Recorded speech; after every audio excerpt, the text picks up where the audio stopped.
Pernah gak kepikiran kalian tuh kenapa ya penjualan itu dapat meningkat dengan cara kita yang diperluas ataupun jam belajar ditingkatkan lagi untuk mendapatkan nilai lebih bagus.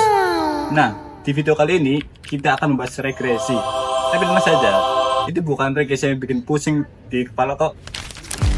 Halo semuanya, kenalin aku Sarul dan Bening, Ernest, Sania dari mahasiswa Bisnis Digital Telkom University Purwokerto.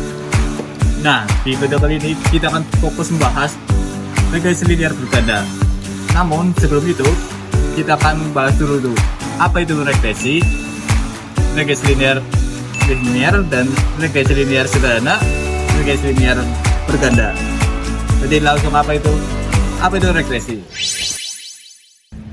Apa itu regresi? Secara sederhana, menurut Wigarati dan Porter pada tahun 2009, regresi adalah metode statistik yang menganalisis hubungan antara variabel dependen dan variabel independen. Biasanya kita ingin tahu, jika X berubah, apakah Y ikut berubah? Contohnya, jika iklan kita diperbanyak, apakah penjualan kita akan ikut meningkat? Jika jam belajar kita ditambah, apakah nilai kita juga akan bertambah? Nah, tujuan utama dari regresi sendiri yang pertama adalah mengontrol variabel, yang kedua memprediksi kejadian di masa depan, dan menjelaskan fenomena. Maka dari itu, regresi sangat berguna untuk penerapan di dunia nyata. Sekarang kita masuk ke regresi linear. Apa itu regresi linear? Menurut Montgomery et al. Tahun 2012, regresi linear itu mengasumsikan bahwa suatu hubungan antara variabel X dan variabel Y itu bersifat linear atau membentuk garis lurus. Artinya gini, kalau semisal X itu naik, Y itu juga ikutan naik, atau turunnya itu konsisten. Tapi ingat, regresi linear itu mempunyai beberapa asumsi penting, seperti hubungannya itu harus linear, variansnya itu harus sama, errornya itu normal, dan tidak ada autokorelasi. Kalau semua asumsi itu terpenuhi, maka hasil regresinya itu bisa dipercaya. Selanjutnya kita memasuki regresi linear yang paling basic, yaitu regresi linear sederhana. Kenapa sih disebut regresi linear sederhana? Karena dia hanya memiliki satu variabel bebas dan satu variabel terikat. Contohnya kayak X sama dengan waktu belajar dan Y sama dengan nilai ujian.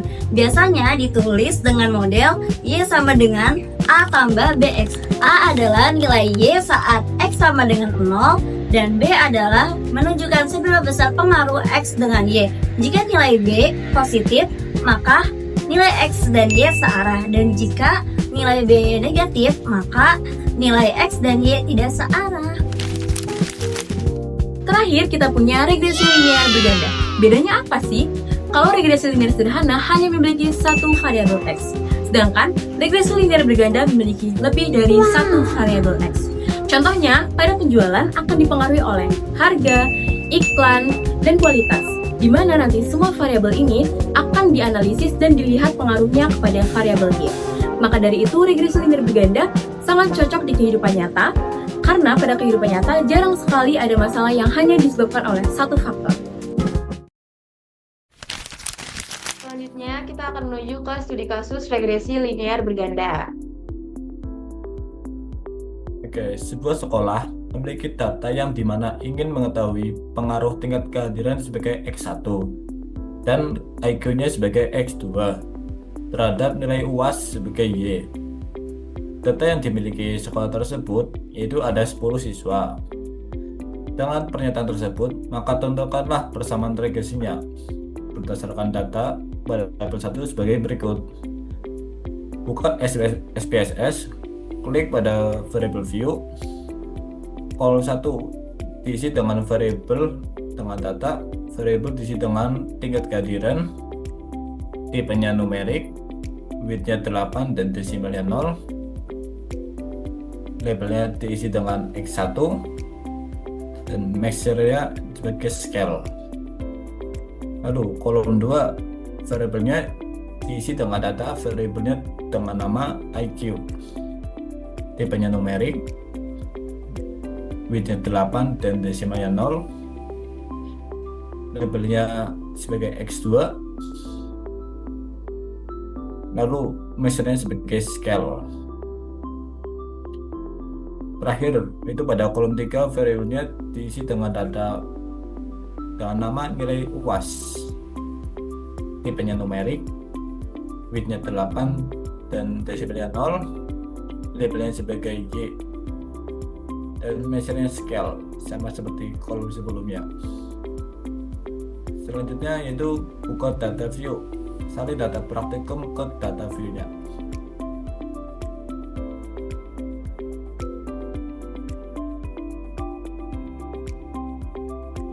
Lalu selanjutnya itu pilih analyze. Pilih untuk bagian regression, pilih linear. Oke. Lalu isi pada kolom independen dengan variabel milik UAS atau X atau Y. Pada kolom independen isi dengan tingkat kehadiran X1 dan X2 IQ. Lalu chat tag. Kemudian klik statistik. Pada bagian regression coefficient tetap diaktifkan. Kemudian pilih estimate. Pada kolom sebelah kanan tetap aktifkan model fit, checklist descriptive, dan collinearity diagnostic. Pada residual, checklist turbine Watson dan klik continue. Selanjutnya klik plot, lalu klik sheet dan masukkan ke pilihan Y. Serta ziplet ke pilihan X. Pada bagian standarisasi dual plot, checklist histogram dan normal probability plot. Kemudian klik continue. Kemudian klik save. Pada bagian standarisasi dual plot, pilih unstandarized dan standarized.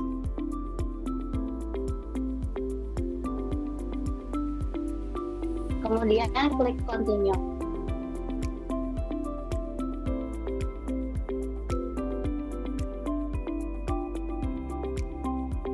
Setelah itu kita klik option. Pada bagian stepping method kriteria, use probability of F, gunakan uji F yang mengambil standar angka peluang 5%. Masukkan angka entry 05. Checklist default include constant in equation. Pada missing value, klik exclude case list with. Kemudian klik continue.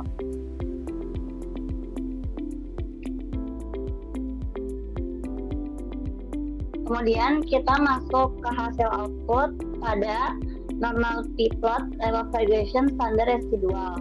Nah, berdasarkan gambar normal p-plot di atas, dapat dilihat bahwa titik-titik data residual selisih antara nilai aktual dan nilai prediksi cenderung berada di sekitar garis diagonal 45 derajat. Hal ini menunjukkan bahwa distribusi residual mendekati pola distribusi normal. Karena titik-titik residual menyebar dan mengikuti garis diagonal dengan baik, maka asumsi normalitas terpenuhi. Artinya, error dalam model regresi diasumsikan distribusi normal, yang merupakan salah satu asumsi penting dalam analisis regresi linear agar hasil estimasi dan uji hipotesis valid.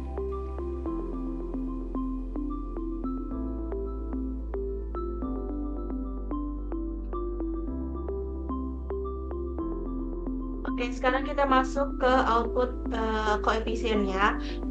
Berdasarkan tabel ini tuh dapat dilihat bahwa nilai VIF atau variance inflation factor untuk kedua variabel independennya itu X1-nya itu 1,056 dan X2-nya itu sama 1,056. Jadi kedua nilai VIF ini tuh berada sangat dekat dengan 1, yaitu kurang dari 2, yang menunjukkan bahwa tidak terdapat multikolinearitas antar variabel independennya. Nilai toleransinya ini untuk kedua variabelnya itu 0,947, yaitu lebih dari 0,2, yang mengindikasikan bahwa variabel-variabel ini tuh tidak saling berkorelasi tinggi. Jadi, kesimpulannya, karena semua nilai PIF-nya itu jauh di bawah 10 dan nilai toleransinya itu tidak mendekati 0, dapat disimpulkan bahwa model regresi ini itu tidak mengalami masalah multikolinearitas. Dengan demikian, asumsi non-multikolinearitas ini terpenuhi dan estimasi koefisien regresi ini tuh dapat dipercaya. Selanjutnya, kita masuk ke output scatter plotnya. Di sini bisa dilihat bahwa pola sebaran residualnya itu, titik-titik residual itu yaitu selisih antar nilai aktual dan prediksi tersebar secara acak di sekitar garis nol atau horizontalnya. Tidak terlihat pola garis yang jelas seperti melengkung atau U-shape, pola menyerupai kerucut, atau pola yang sistematis lainnya. Untuk homokedastisitasnya itu penyebaran residual yang konstan dan tidak membentuk pola tertentu, menunjukkan bahwa varians residualnya itu stabil atau tidak berubah atau seiring perubahan nilai prediksinya. Hal ini mengindikasikan bahwa asumsi homokedastisitasnya itu terpenuhi. Kesimpulannya, dengan tidak adanya pola tertentu dalam sebaran residual, dapat disimpulkan bahwa tidak terjadi heterokedastisitas dalam model ini. Dengan kata lain, asumsi homokedastisitas terpenuhi, yang artinya model regresi memiliki konsistensi variance error dan hasil estimasi dapat diandalkan. Oke, selanjutnya yaitu model summary.